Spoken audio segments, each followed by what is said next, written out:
نحمدہ ونصلی ونسلم علی رسولہ الکریم اما بعد فاعوذ باللہ من الشیطان الرجیم بسم اللہ الرحمن الرحیم۔ دنیا بھر میں ہمارے چینل سے پیار کرنے والے، دیکھنے اور سننے والے حضرات، آج کا ہمارا انتہائی ایمان افروز موضوع ہے کہ جنین کی حفاظت کیسے ہو، جو بچہ پیٹ میں ہے اس کی حفاظت کیسے ہو، اور اس طریقے سے جو چھوٹے بچے معصوم، یہ جو ہمارے کیا کہتے ہیں کہ جنت کی چڑیاں ہیں، یہ جو پھل ہیں، ہمارے دل کا ٹکڑا ہیں، جگر ہیں، چھوٹے چھوٹے معصوم بچے، ان کی حفاظت کیسے ہو جی، تو اس کے بارے میں آج کا ہمارا ایمان افروز بیان ہوگا۔ دیکھیں قرآن مجید پڑھتے ہیں، اللہ رب العزت نے فرمایا وَأَمَّا الْجِدَارُ فَكَانَ لِغُلَامَيْنِ يَتِيمَيْنِ فِي الْمَدِينَةِ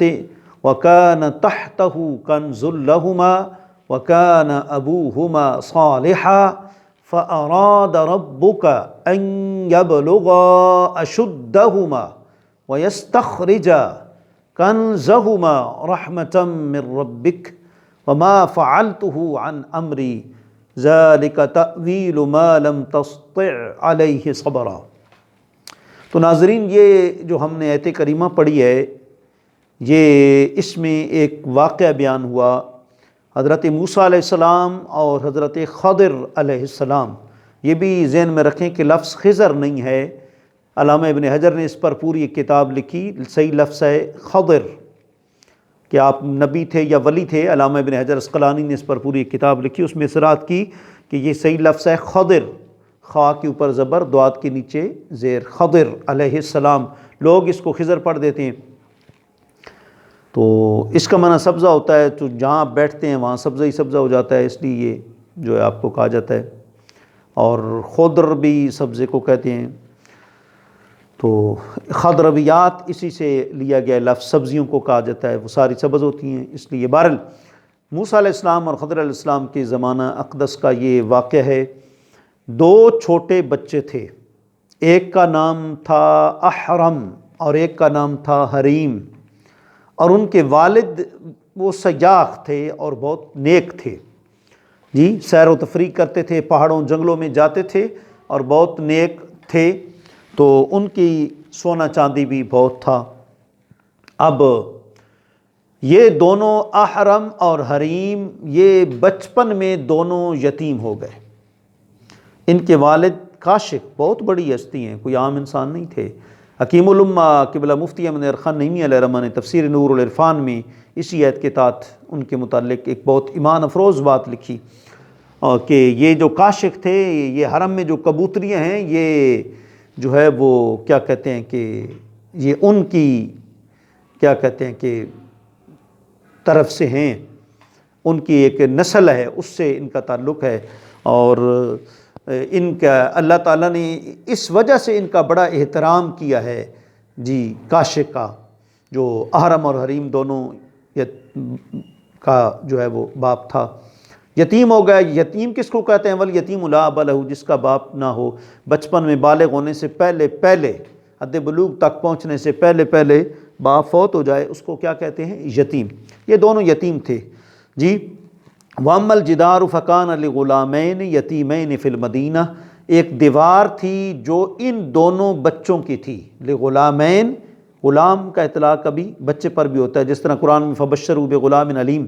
مطلب ہے کہ فرشتے آئے حضرت ابراہیم علیہ السلام کو خوشخبری سنانے اسماعیل علیہ السلام کی، تو غلام کا اطلاق بچے پر بھی ہوتا ہے۔ تو کئی لوگ تو نام غلام اللہ رکھ دیتے ہیں، غلام اللہ تو نام نہیں ہونا چاہیے، اللہ کا تو بچہ کوئی نہیں ہے، لم یلد ولم یولد ہے، وہ تو اولاد سے پاک ہے۔ بہرحال غلام، لغلامین یتیمین، یہ دونوں بچے یتیم تھے، فی المدینہ تھے، اسی شہر میں رہتے تھے جی، لیکن وکان ابوہما صالحا، ان کا باپ بڑا نیک تھا۔ تو باپ کی نیکی جو ہے وہ بندے کو کبھی کام آ جاتی ہے جی۔ تو حکیم الامہ قبلہ مفتی احمد یار خان صاحب فرماتے ہیں اس سے تو وسیلے کا ثبوت ملتا ہے کہ کیونکہ حضور علیہ الصلوۃ والسلام نے جامع ترمذی کی روایت ہے فرمایا صحابہ کو انما انا لکم مثل الوالد، اور قرآن میں وازواج امہاتہم، حضور نے فرمایا کہ میں تمہارے لیے باپ کی حیثیت رکھتا ہوں، باپ کی طرح میں تمہارے لیے مہربان ہوں، اور میری جو ازواج ہیں وہ تمہاری مائیں ہیں۔ جی یہ تو واضح مطلب قرآن نے کہا ازواج امہاتہم۔ جی تو حکیم الامہ فرماتے ہیں کہ جب حضور علیہ الصلوۃ والسلام آقا علیہ الصلوۃ والسلام ہمارے باپ ہیں تو قرآن کہتا ہے وکان ابوہما صالحا، ان دونوں بچوں کا احترام کس وجہ سے ہے؟ ان کے باپ کی وجہ سے ہے۔ جی باپ کی نیکی ان کو کام آ رہی ہے، تو اس کا مطلب یہ ہے کہ حضور کا وسیلہ ہم پیش کر سکتے ہیں، حضور ہمارے باپ ہیں۔ جی اور پھر مطلب ہے کہ ان کے باپ کے نیک ہونے کی وجہ سے اللہ نے احرم اور حریم پر کتنا کرم کیا۔ وکان ابوہما صالحا، ان کے باپ نیک تھا، فَأَرَادَ رَبُّكَ أَن يَبْلُغَا أَشُدَّهُمَا وَيَسْتَخْرِجَا كَنزَهُمَا رَحْمَةً مِّن رَّبِّكَ وَمَا فَعَلْتُ عَنْ أَمْرِي۔ جی تو جب اللہ نے کرم کرنا چاہا تو باپ نیک تھا، کاشف، اس کا بڑا سامان تھا، سونا چاندی تھا، وہ سامان اللہ نے اس کی حفاظت کا کیسے سامان پیدا کیا؟ اس کی جو دیوار تھی اس کے نیچے سونا چاندی، خزانہ، وکان کنز اللہما رحمۃ من رب، کنز کہتے ہیں خزانے کو، جی جو زمین کے اندر دفنیا ہوتا ہے، جس طرح کہ آتا ہے نا کہ لا حول ولا قوۃ الا باللہ العلی العظیم کنز من کنوز الجنہ، حضور نے فرمایا کہ یہ پڑھا کرو کیونکہ یہ جنت کے خزانے ہیں۔ جی تو سونا کنز الایمان ترجمہ پڑھا کریں، امام اہل سنت کا ترجمہ سارے تراجم سے بہترین ترجمہ ہے، اور جامعہ ازہر مصر کے اندر اسلامک سب سے بڑی یونیورسٹی ہے، اس میں جب ٹیریزن ہوا، تقابل ہوا اردو تراجم کا، تو پہلے نمبر پر انہوں نے کنز الایمان کو قرار دیا۔ امام اہل سنت اعلیٰ حضرت ایسا ترجمہ لکھ کے، اس ترجمے میں نہ نعوذ باللہ کہیں اللہ کی توہین ہے، نہ رسول اللہ صلی اللہ علیہ وسلم کی توہین ہے، اس ترجمے کو ہر گھر میں رکھنا چاہیے۔ اور اگر مزید ساتھ کر لیں تو نور العرفان اوپر حاشیہ حکیم الامہ فناف الرسول مفتی احمد یار خان نعیمی نور اللہ مرقدہ کا، یا خزائن العرفان جو ہے وہ صدر الفاضل مولانا سیدنا نعیم الدین مراد آبادی علیہ رحمہ کا، یہ آپ کر لیں تو زیادہ جو ہے وہ بہتر ہوگا۔ تو ان کا باپ نیک تھا، تو پھر اس باپ کی نیکی کی وجہ سے اللہ کریم نے کرم فرمایا کہ ان کا خزانہ سونا چاندی دیوار کے نیچے دفن کر دیا۔ اللہ فرماتا ہے ہم نے پھر چاہا کہ ان کو جوانی پروان چڑھائیں، جب وہ بڑے ہو گئے تو پھر ہم نے ان دیوار سے نیچے نکالنے کا انتظام کر دیا۔ تو معلوم ہوا کہ باپ جب نیک ہوگا تو پھر اولاد بھی نیک ہوگی اور اس پر اللہ کی رحمتیں ہوں گی۔ تو اس لیے آج بچوں کی حفاظت کیوں نہیں ہے؟ آج یہ نظام کیوں ختم ہوتے جا رہے ہیں؟ اس وجہ سے کہ باپ نیک نہیں ہے۔ باپ کو اگر پتہ ہو کہ نکاح سے پہلے میں نے نیکی کے مسنون کام یاد کرنے ہیں تو پھر انشاءاللہ اولاد نیک پیدا ہوگی۔ دیکھیں صحیح مسلم کی روایت آقا علیہ الصلوۃ والسلام نے ارشاد فرمایا جب کوئی اپنی بیوی سے ہم بستری کرنے لگے تو یہ دعا پڑھے اللہم جنبنا الشیطان وجنب الشیطان ما رزقتنا، کہ اے اللہ ہمیں بھی شیطان سے بچانا،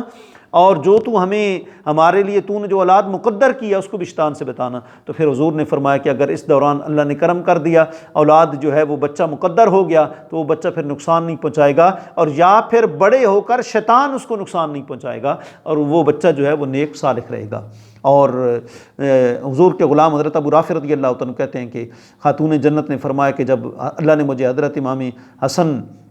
جب حضرت حسن مجتبی رضی اللہ عنہ مجھے عطا فرمائے تو سرکار تشریف لائے، اور سرکار نے خود جو ہے وہ کیا کیا، آپ نے جیسے نماز کے لیے اذان پڑھی جاتی ہے ایسی نماز پڑھی، ایسی ہی اذان پڑھی۔ اور علامہ شرف الدین یکشر نووی کتاب الاذکار میں لکھتے ہیں کہ دائیں کان میں اذان پڑھنا، بائیں کان میں اقامت پڑھنا جو ہے تکبیر، یہ ایک مستحب عمل ہے۔ اس عمل سے بچہ نیک ہوگا۔ آج تو ہم 5-5 10-10 دن شیشے میں بچہ پڑا رہتا ہے اسپتال میں، ہم اذان پڑھتے نہیں، حالانکہ بچہ جو ہی پیدا ہو فوراً اذان پڑھنے کا عمل کرنا چاہیے۔ جی تو جب ظاہر بات ہے کہ سرکار نے یہ کام کیا ہے، سرکار والد ہیں تو سرکار کی نیکیوں میں کیا شک ہو سکتا ہے؟ مفتی احمد یار خان صاحب تو فرماتے ہیں جب حضور ہمارے والد ہیں، اور قرآن کہتا ہے وفی اموالہم حق معلوم للسائل والمحروم، والد کے مال میں اولاد کا بھی حصہ ہوتا ہے، لہٰذا حضور کی نیکیوں میں ہمارا بھی جو ہے وہ ضرور مطلب سرکار کی نیکیوں میں ہمارا بھی حصہ ہے، وہ سرکار کی وجہ سے ہماری جو ہے وہ شفاعت ہوگی۔ اور فرماتے ہیں کہ یہ جو باغ فدق کا مسئلہ ہے، یہ مال نہ حضور کا تھا نہ خاتون جنت کا تھا، یہ مال میراث نہیں تھا بلکہ مال وقف تھا۔ جی تو فرماتے ہیں کہ اگر یہ مال میراث ہوتا، مال وقف نہ ہوتا، تو جب وہ اللہ احرم اور حریم کی اتنی تعظیم کر رہا ہے تو پھر ظاہر بات ہے خاتون جنت کے والد گرامی تو آقا علیہ الصلوۃ والسلام ہیں، ضرور اللہ خاتون جنت کو دلواتا، لیکن چونکہ وہ مال وقف تھا، للہ فی اللہ تھا، اس لیے وہ جو ہے وہ کسی کی وراثت لم یورثوا دینارا ولا درہما، نبیوں کی وراثت درم و دینار نہیں ہوتی، ان کی وراثت علم ہوتی ہے جی۔ تو بہرحال آخری بات کہ جب باپ نیک ہوگا تو پھر اچھے بیٹے پیدا ہوں گے، باپ نیک ہوگا، والدہ نیک ہوگی، اچھی بیٹے بیٹیاں پیدا ہوں گی۔ دیکھیں بنی اسرائیل کا ابن جوزی نے الفرج بعد شدت میں ایک واقعہ لکھا ہے کہ بنی اسرائیل کی ایک عورت وہ چلی گئی بیر جو ہے سمندر کے پاس کپڑے دھو رہی تھی، اس کا ایک جو ہے وہ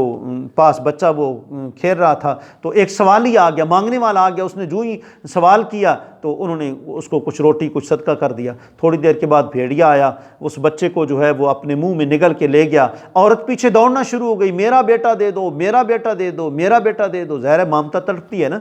جی۔ تو پھر اللہ کریم نے کیا کیا، ایک فرشتے کو بھیجا، بھیڑیے کے منہ سے وہ معصوم بچہ نکلوا کے واپس اس کی والدہ تک پہنچا دیا جی۔ تو یہ صدقے کی برکت ہے، والدہ صدقہ کرتی رہے، والد صدقہ کرتی رہے، انشاءاللہ اولاد محفوظ بھی رہے گی، اس کی حفاظت بھی ہوگی اور نیک بھی پیدا ہوگی۔ وآخر دعوانا الحمدللہ رب العالمین۔